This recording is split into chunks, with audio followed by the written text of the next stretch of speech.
ધોરડો છે, સાપુતારા છે, statue of unity છે, તમારો મૂળ હાર્દ પ્રશ્ન પૂછવાનો આ છે.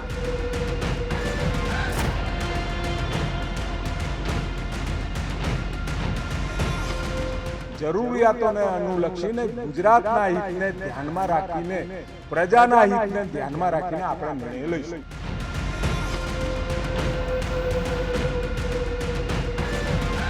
ગાંધીનગરના ગિફ્ટ સિટી બાદ શું રાજ્ય સરકાર ગુજરાતના અન્ય કેટલાક વિસ્તારમાં પણ દારૂ પીવાની છૂટ આપશે? જ્યારથી ગિફ્ટ સિટીમાં દારૂબંધીમાં શરતી છૂટ અપાઈ છે ત્યારથી આ સવાલ પૂછાઈ રહ્યો છે. ગિફ્ટ સિટીમાંથી દારૂબંધી ઉઠાવવાના નિર્ણયને કેટલાક લોકો વખાણી રહ્યા છે તો કેટલાક લોકો ટીકા પણ કરી રહ્યા છે. વ્યાપકપણે એક વિષય એવો છેડાયો છે કે રાજ્યના પ્રવાસન સ્થળો પર પણ શું સરકાર દારૂબંધીમાં છૂટછાટ આપવાનું વિચારી રહી છે? રાજ્યના પ્રવક્તા ઋષિકેશ પટેલે આ મુદ્દે જવાબ આપ્યો. જે બીજા વિષયો છે કે દારૂબંધી બીજા વિસ્તારોમાં તમે છૂટી કરશો કે નહીં, ધોરડો છે, સાપુતારા છે, સ્ટેચ્યુ ઓફ યુનિટી છે, તમારો મૂળ હાર્દ પ્રશ્ન પૂછવાનો આ છે. પરંતુ સરકારે જે રીતે આ નિર્ણય કર્યો એ સમય જતા જરૂરિયાતોને અનુલક્ષીને ગુજરાતના હિતને ધ્યાનમાં રાખીને પ્રજાના હિતને ધ્યાનમાં રાખીને આપણે નિર્ણય લઈશું. ગિફ્ટ સિટીની અંદર જે બાકીની એડવાઇઝરી જે જાહેર કરવાની છે એ ટૂંક સમયમાં એનું કામ ચાલુ છે. એના ઉપર ચર્ચા વિચારણાના અંતે સીએમ સાહેબની કક્ષાએ એ એડવાઇઝરી જાહેર થશે. પ્રજાનું હિત કઈ બાબતમાં હશે, કેવી જરૂરિયાતોને સરકાર ધ્યાનમાં લેશે અને દારૂબંધી હટાવવા અંગે કેવો નિર્ણય લે એ તો સરકાર જ જાણે. મંત્રીના આ નિવેદનને લઈ સંકેત સમજવો કે ગોળ ગોળ જવાબ એ પણ સવાલ છે. જો કે સમય દરેક સવાલનો જવાબ આપી દેતો હોય છે, આથી આ બાબતે પણ સમયની જ પ્રતીક્ષા કરવાની રહેશે. ગિફ્ટ સિટી અંગે સરકારે નિર્ણય જાહેર કર્યો છે ત્યારે રાજ્યના પૂર્વ મુખ્યમંત્રી શંકરસિંહ વાઘેલા ખુલીને દારૂબંધી હટાવવાની માંગ કરી ચૂક્યા છે. ગાંધીજી પછી સરદાર સાહેબનો વારો કાઢશે સરકાર એવું હું માનું છું.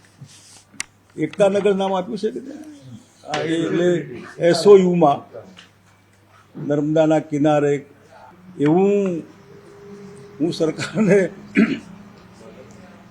આગ્રહ કરીશ કે ધીરે ધીરે બાય ઇન્સ્ટોલમેન્ટ એકદમ ના ખોલે તો ગાંધીજી પછી સરદાર સાહેબનો વારો કાઢે.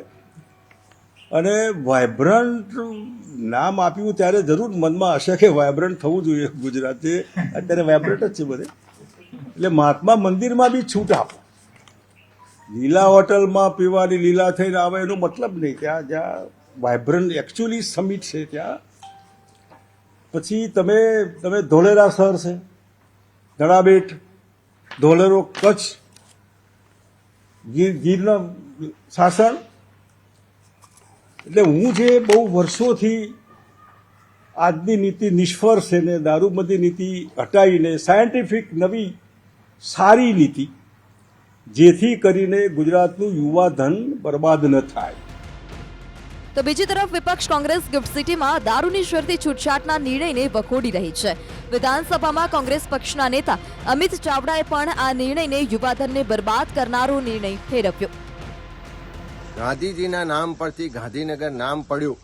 રાજ્યની પાટનગર અને એની સરહદ પર ગિફ્ટ સિટીમાં ધંધા વેપારને આકર્ષવા માટે હવે દારૂની પરમિટો અપાશે, છૂટ અપાશે, ખુલ્લેઆમ દારૂ પીવાશે. એનાથી શું ઉદ્યોગો આવશે? એનાથી શું વધારે વેપાર થશે? ના. જે રીતે ખુલ્લેઆમ દારૂ, જુગાર, ડ્રગ્સથી યુવાધન બરબાદ થઈ રહ્યું છે, આવનારા દિવસોમાં લોકોની હિંમત ખુલશે ને આ બધી વધારે વધશે.